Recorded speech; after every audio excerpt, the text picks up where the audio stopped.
Hello, everyone, and welcome to American Truck Simulator.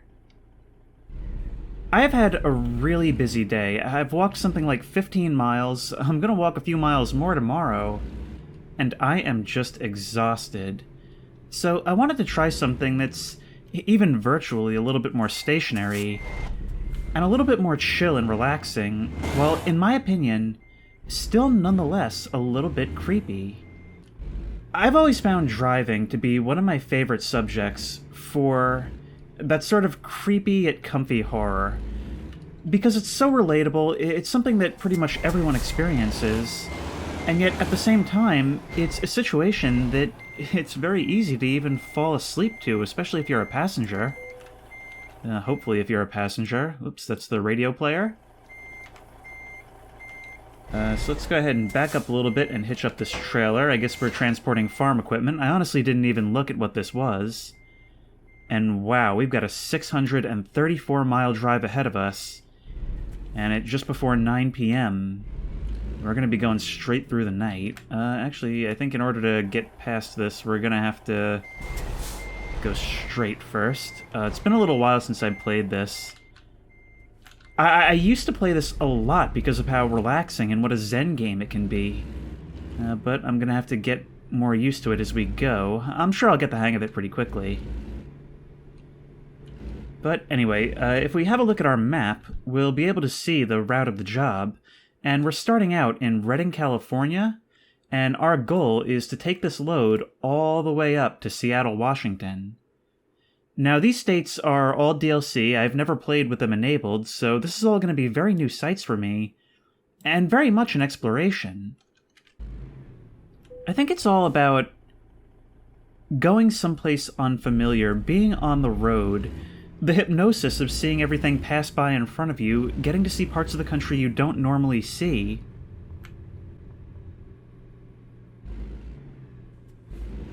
Yeah, but my favorite has always been after nightfall, when you can barely see that country going by you. Especially in heavily wooded areas, which, we're in basically the desert right now. But we are going to be moving up through Oregon and then into Washington, so should be lots and lots of forests to see.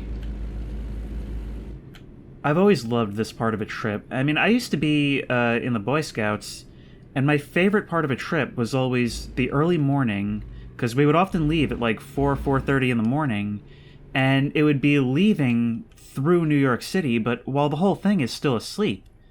Maybe a few lights on in the windows, the janitors or first people showing up in the office. Let's turn our turn signal on. And then, when the sun is just starting to rise a little bit, that's when you'd get outside and start to see the cliffs on either side of the highway, and then it would thin out into roads and small buildings. And those small buildings would turn to essentially wood cabins.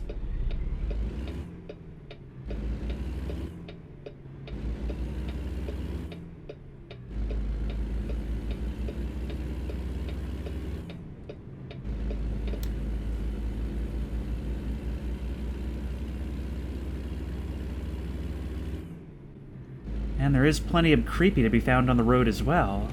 Now, as those of you who have listened to my readings or downloaded my archives know, I do collect, scary stories people share of things that have allegedly happened to them. And one of my favorite genres for that is things that happen on the road. And I think that's the kind of thing that excites people's imaginations for a lot of the same reasons that so much mythology basically came from the word of mouth of sailors. It's when you're out in an unfamiliar place. If it's at night, you can't really see too much, and you're left to fill in the blanks at some of the weird things you see only fleetingly, only very quickly passing you by, and then you're left to think about what it was you just saw without any way to verify it. Not to mention, I think, when you're bored, you will have a tendency to come up with stories. I don't know how much of this I'm going to be talking for, because it is going to be quite a long journey. There will be times when I think we just stop and appreciate the silence if I don't have anything to say. I'm not going to try and make commentary for the sake of it. But I'm just going to wait for these guys to go. She was a little weird looking, huh? Kind of sickly. Like somebody stuck a shrunken head on a skinny corpse. But those are the kinds of stories people make up in their head when they're bored. That thing I only saw for a moment wasn't just a weird-looking woman, wasn't even me seeing it wrong. Obviously a zombie. This is the worst part of the first start of a trip, though. Once we get onto the highway, things will speed up significantly. I hate this part where you're, like, bogged down in the 30-mile-an-hour streets, red lights every 2 feet. I don't know if I can actually make a left right now, but whatever. I do have traffic violations disabled, just because I do tend to like to go like 5 to 10 over the speed limit, which in real life you would have no problem doing on the interstate. And I am also going to be disabling tiredness because I don't want to end up sleeping through the night. Also, there is basically an 85% chance at any given turn that I will be starting with the wrong turn signal, because I bound them 2 buttons on my mouse, and I had to basically make up and down mean left and right, and it made intuitive sense at the time, but it's not right now in practice. And I'm just going to be quiet for a couple of minutes because this is beautiful. Once you finally get onto those long stretches of highway with the streetlights overhead.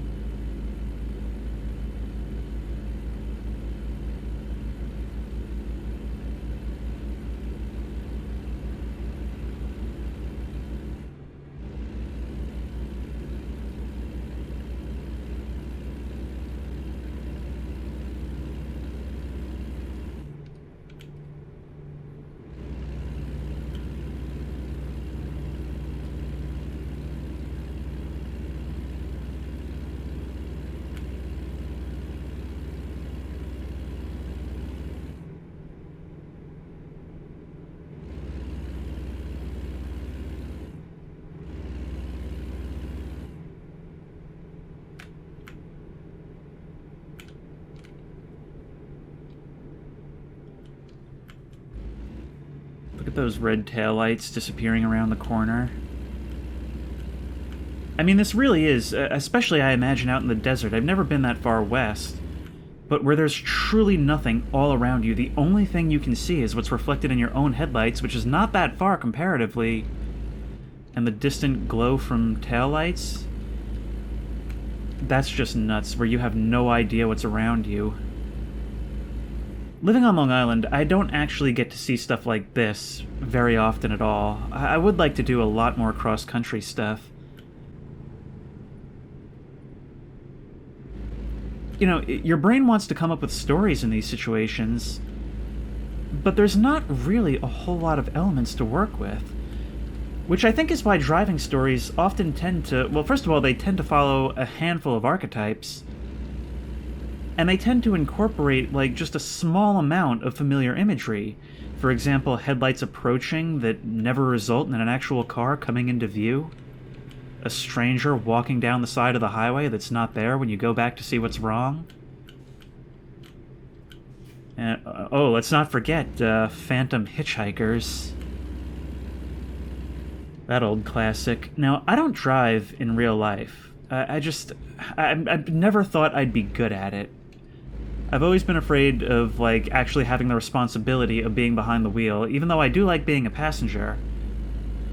And one thing that this isn't the reason I don't drive, but one thing that I was always dreading when I was a little kid was learning to drive, because I didn't want to be in those situations where I'm driving at night, because I feel like if I'm alone in the car, and I don't want to look off the road during a turn, but I feel like while driving at night, I would always feel the presence of someone in the passenger seat or in the back while I'm keeping my eyes on the road. And I would never be able to shake it, and I would have to look, and that would be all it takes for me to fly off or go into the wrong lane. I'll be honest, now that I put the thought into my head, I can't help but think about it right now. Like, if I glance over, I'll see some scrawny old man with a scraggly white beard just staring at me with an expressionless face. Maybe some old coal miner who got lost and froze on the way. For the sake of immersion, I sort of wanted to have tiredness on. After a while, your character will get drowsy and start to nod off, and actually, you'll hear the yawning at first, and then you'll start to see them close their eyes, which lasts for longer and longer each time, and it gets more and more dangerous. But I am going to disable it now.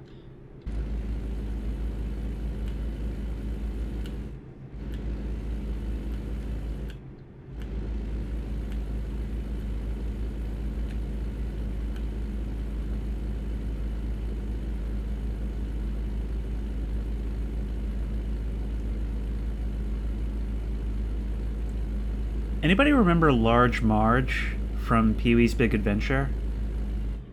See, the thing is, I've only seen that scene on YouTube. I've never seen the movie.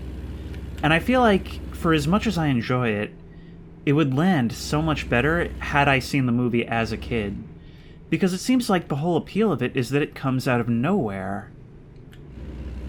And I think that's the appeal of a lot of relatable horror in general. I always talk about how in workplace horror, the appeal of it is that you have some task to accomplish. You're not focused on just moving forward and triggering each scare.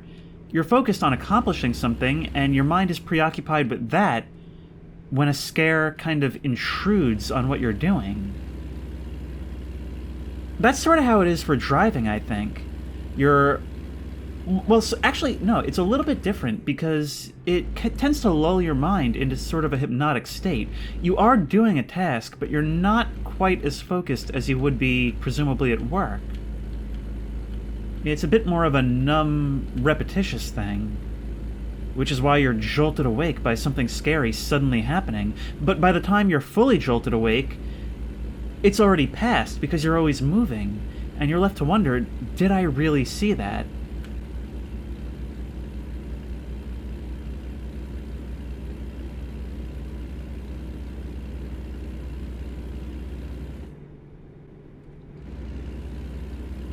I think one of my favorite things about driving, though, like when you're with someone, which of course I've never driven alone because I don't drive myself, are when it's late at night and you have those conversations that are kind of stupid, but they're really meant to keep the driver kind of awake and engaged. And I think if you're a good friend, you'll do the thing where you start basically kind of planting the seeds of creepiness. Being scared together, I think, is one of the most fun feelings in existence. And in fact, I think that's kind of what Creepy and Comfy is, where you're not really worried about anything happening to you, but you still just got the jitters.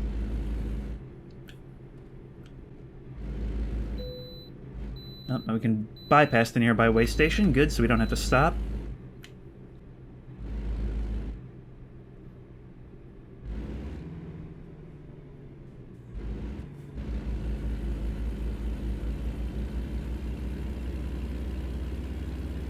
But what was I saying? I lost my track of thought. Oh, right. So, like, if you're in, like, a dark area at night, no other cars around, you recognize that your driver is starting to maybe nod off a little bit, I feel like what a good friend does is just casually bring up, hey, isn't this where that orphanage burned down? You can get a whole night's worth of entertainment out of stuff like that, trust me.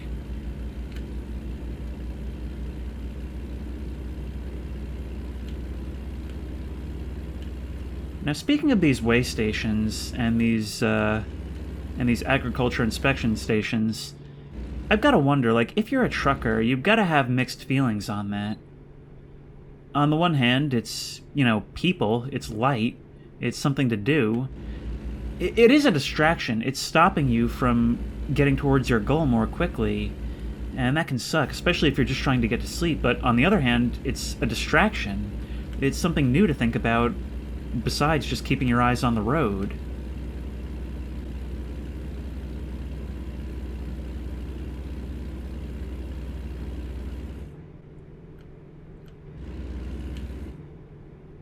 You know, I had said that I like to go, like, 5 to 10 over the speed limit, and that is sort of what I'm doing here. But normally when I play this game just as a player, I'll hop into the left lane and just go, like, 80 as far as I can. But giving commentary like this in the dark, I don't really feel the need to do that. This guy transporting hay bale has kind of been my road buddy for a while. Not quite a convoy, but still nice to have. That's the thing, when you're doing something like this for a long period of time, like hours, you kind of humanize various non-human elements, don't you? Like this guy, even though we have not spoken, of course, this guy is my buddy, with us through thick and thin. For the sole reason that I've been behind him for a while, he may not even have noticed me. To him, I'm a pair of headlights. There's actually a decent number of people on this road right now. That looks like another truck passing on my left. I'm kind of hoping that by the time we get up into Oregon, that maybe things will start to thin out. I'd like to be the only one on a woodsy road for at least a little while. It seems we've already traveled about 200 miles. Of course, the scale of this game is nowhere near as large as real life. But still, we've gone about a third of the way already. We might actually already be in the lower part of Washington Oregon.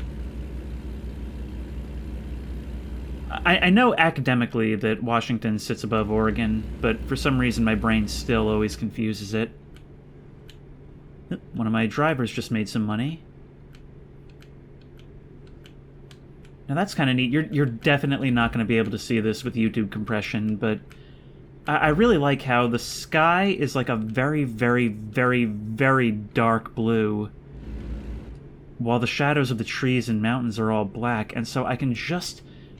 The human eye just kind of barely has what you could call the dynamic range to discern that sort of horizon. You really got to look for it to see it. You definitely can't see it on YouTube, but it's black on black. So creepy. Let's join you in the right lane. I'm not moving super fast right now.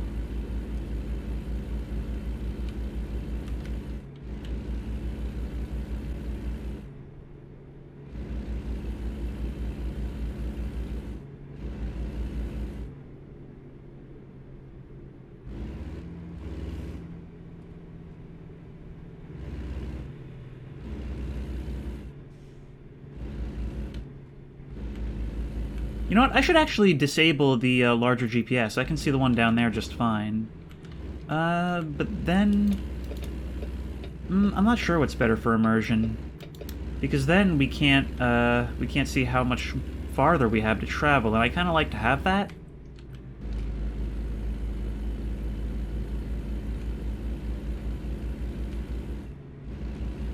It feels like it's a little too much. You know what? I'm going to disable it for a little while. Hang on, I just have to check the controls to find out how to do that.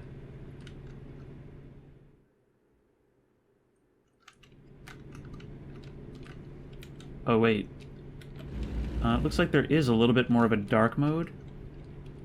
And I'm trying to press F3 while controlling with WASD. Sorry, everybody. There we go. Alright, yeah, I think we'll do that for a little while, just for immersion. We can always check the map itself, and we don't really need to know exactly how many miles are left. I'm in this until the end anyway.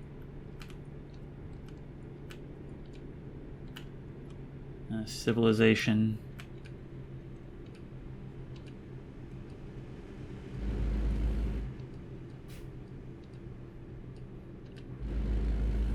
Oh, I've just realized we also can't see our exact speed. I mean, we do have the speedometer, but I'm used to seeing a number displayed. We can afford to pick up the pace a little bit here.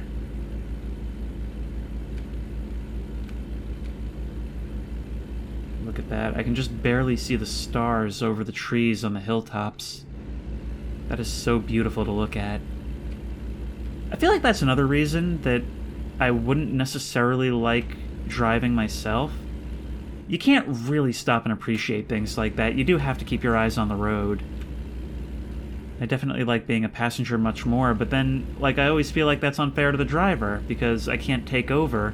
It's more fair if you have two or three people, and you can take shifts.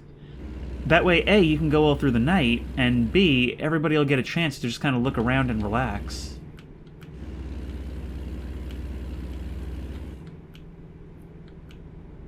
with me turning like this and the opposing traffic doing the same, it's almost like watching shooting stars go by with that little bit of motion blur.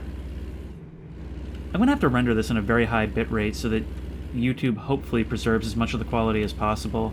I know they're gonna render it down to a certain amount at this resolution anyway, but I can at least avoid having artifacts on my render. Seems we're descending now into a valley, and I think now would be a good time for me to just quiet down for a couple minutes.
Wow, as we make this turn, it was almost sort of like going into a tunnel because there were just trees in front of us on a hill. And we can kind of see the sky. It's actually a little brighter now than it was before, making those silhouettes more apparent. But I turned, couldn't see the sky anymore because of the trees, and it was like just turning into a wall of black.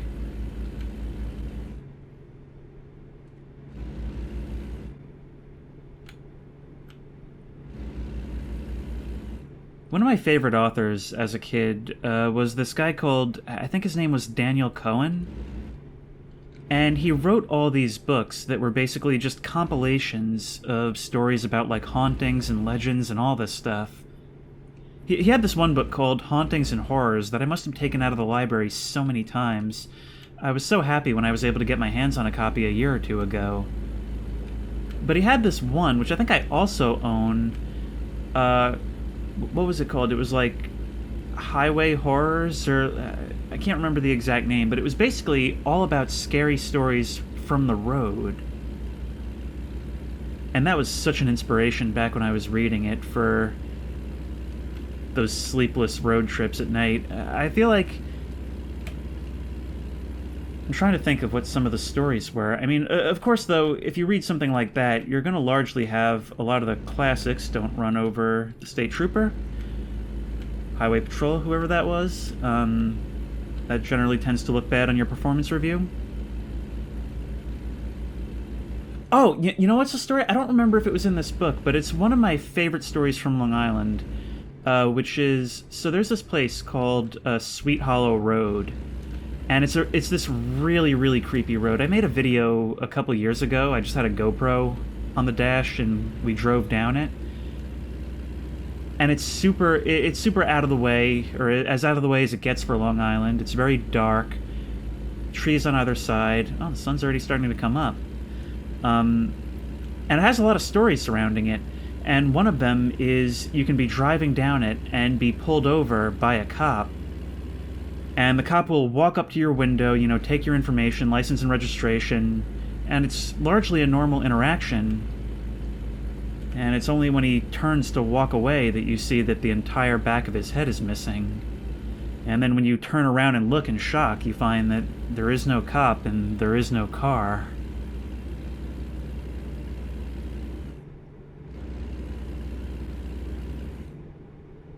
You know, it's once you put that idea in your head, it's like what I was saying before about feeling eyes on you just staring at you from the passenger seat or from behind.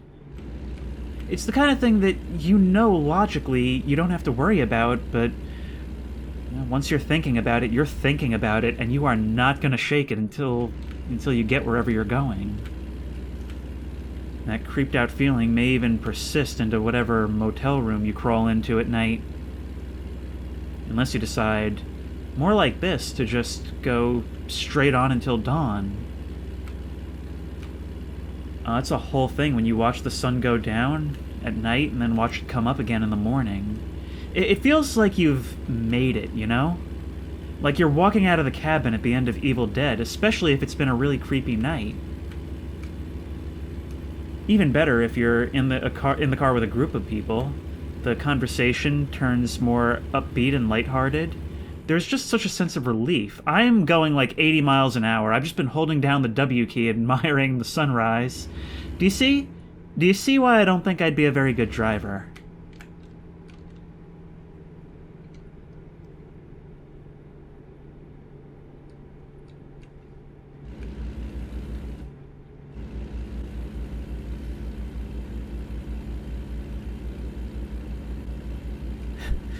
If I didn't have to do YouTube, I feel like I'd love to do a cross-country road trip all the time, just keep zipping back and forth.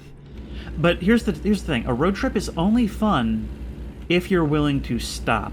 If you're just going to express it the whole way, that's going to be horrible. That's going to be a sweaty butt that has to be peeled off the seat every, 1,000 miles or so to get gas. No fun. You have to be willing to have that, ooh, piece of candy mindset. Oh, look, the world's largest waffle or whatever off to the side of the road? Let's do it.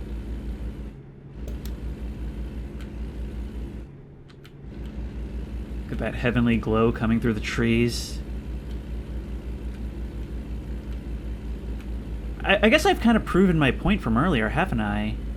That the tone of conversation, the general mood, tends to get a lot more upbeat once the sun rises. But that is usually the end of the road for me. That's usually when I start to think, okay, I'm kind of tired now. Now I'd rather just get to bed, because a lot of that atmosphere that I was enjoying before is now gone. Ooh. We're actually here. We may not even need to gas up before we deliver the load. Oh no, this is just Portland. But we do have to get off here.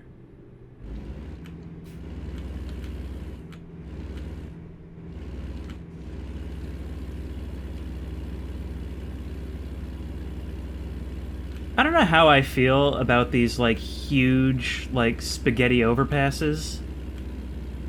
These things are absolutely nuts when you're going south down into Jacksonville, Florida. And in fact, one of them passes by this, huge abandoned school. Literally, you're driving on the highway and there's an abandoned school. You're literally level with it. You drive right past, the roof. I think there's actually an Adam the Woo video where he explored it. I might actually run out of gas and have to get towed, but whatever. That's my own fault for not paying attention to it this whole trip. And we are pretty close to our destination. We just pulled 650 miles in one sitting. That was pretty cool. It didn't feel like it. That time went by so quickly. Which way am I going? I think I'm on the right path, yeah.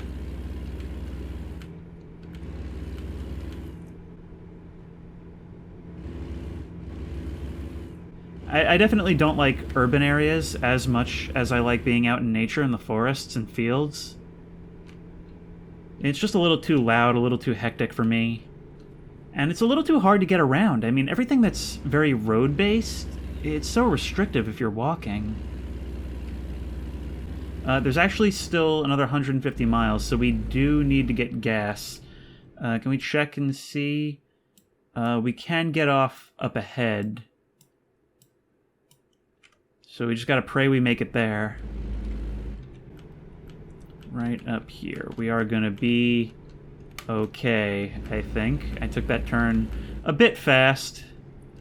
Bit fast indeed. Gotta slow down before turning, gotta remember that. See, that's one of the other reasons I think I would be bad at driving, is I have no intuitive sense for how fast I'm going without the number being displayed right in my face.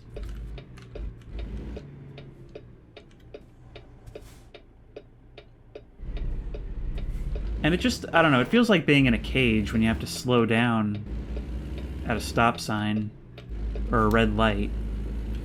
Like, there's something almost physically painful about it.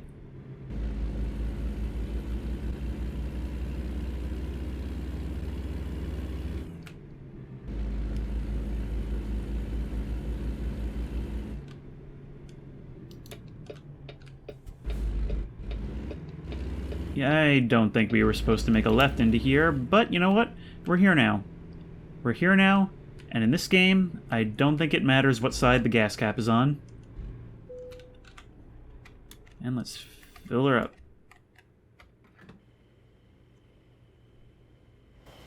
Gas stations can be fun, but to me, gas stations are only fun at night.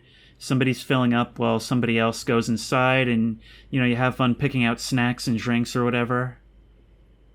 Snacks are an essential part of any road trip. You always have to have the bucket of pretzel sticks, like the big ones, in the center console. Whoops. Is the load okay? Load is 1% damaged, or rather the trailer is. The load is fine. So we'll get a small ding for that, but we're okay. Actually, the trailer might take wear damage now. I know they changed some things up, but it might be like your tires where it takes some damage just from being on the road. I'm not sure.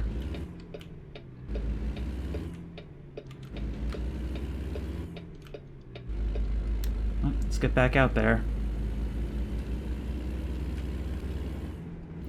I mean, I find that the more I think about things, the less interested I am in stories, and granted, I do like stories, but it's less about the content and more about the ideas behind why they might be appealing and how they might come about.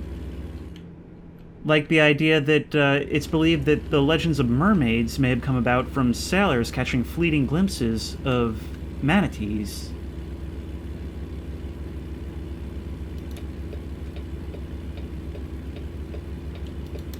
I just think it's kind of cool that there's like a whole trucker culture that circulates stories that reminds me so much of, like, sailors from ye olden times. Similar job, I suppose. Just with more to look at in general. 16 miles an hour over the speed limit's fine, right? Man, wouldn't it suck to have a house up here? I've always felt really bad driving down the highway seeing like a really, really nice house, but I'm looking at it from the highway, especially if it's right there, because it's like you paid all that money for such a nice house and you're just going to be drowned in engine noise all day, every day. Okay, we're going to have to reroute. Oh yeah, I forgot about that. There's like random events that can occur on the road that force you to take a detour. Very, very annoying. Actually, no, there's no way... Okay, yeah. For a second, like, I'd stopped thinking about it, but for a second, I saw this guy with the hay bales in the back in front of me, and I was like, Truck brother! You've returned!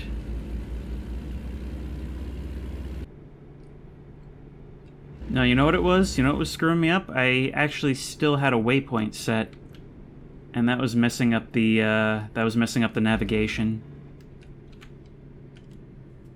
But we are right up the road from our destination, and this trip is nearing its end.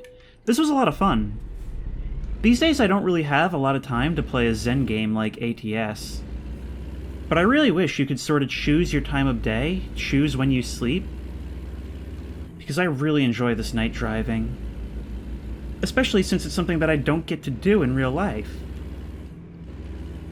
One of these days, if I ever feel like it's worth it, maybe I'll buy, like, I don't know, like a wheel and pedals, and try to do this in VR. I think that would be a fun experience. And there it is. That must be Seattle off in the distance. Don't read signs, just make inferences. It's more fun that way. You guys don't know how to road trip if you don't do that. You cannot ask for directions. You cannot consult a map. You just have to do it by pure instinct, the way the cavemen navigated to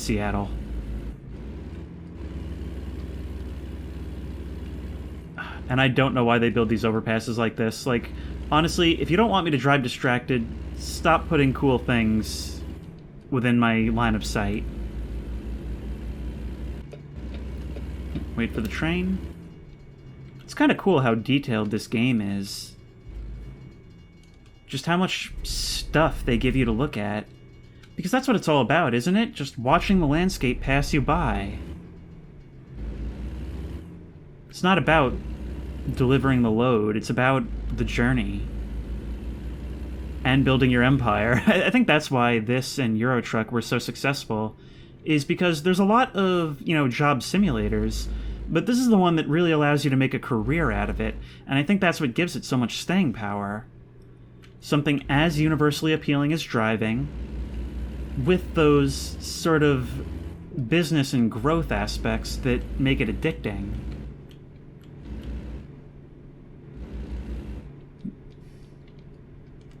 Have I made a wrong turn? Or can I go through here? Yep, it looks like we've got it. Oh.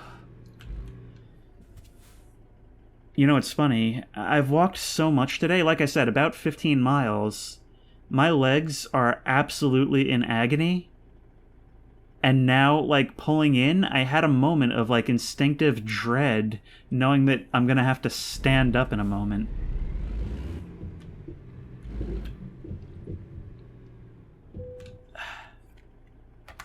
And with that, we can... Oh, what the heck. Why not go for the sort of medium difficulty parking? I'm gonna screw this up so bad. I've never been good at maneuvering with a load. So if we go like this, right? Level out as early as possible, then we'll have more time to drag our load straight, right? And maybe a little more. And no, it's still too much of an angle. There we are. Whoop, don't overshoot it. And T. And there we go. 702 miles total. Wow. And there we are getting paid, and we level up, and that is a pretty good haul.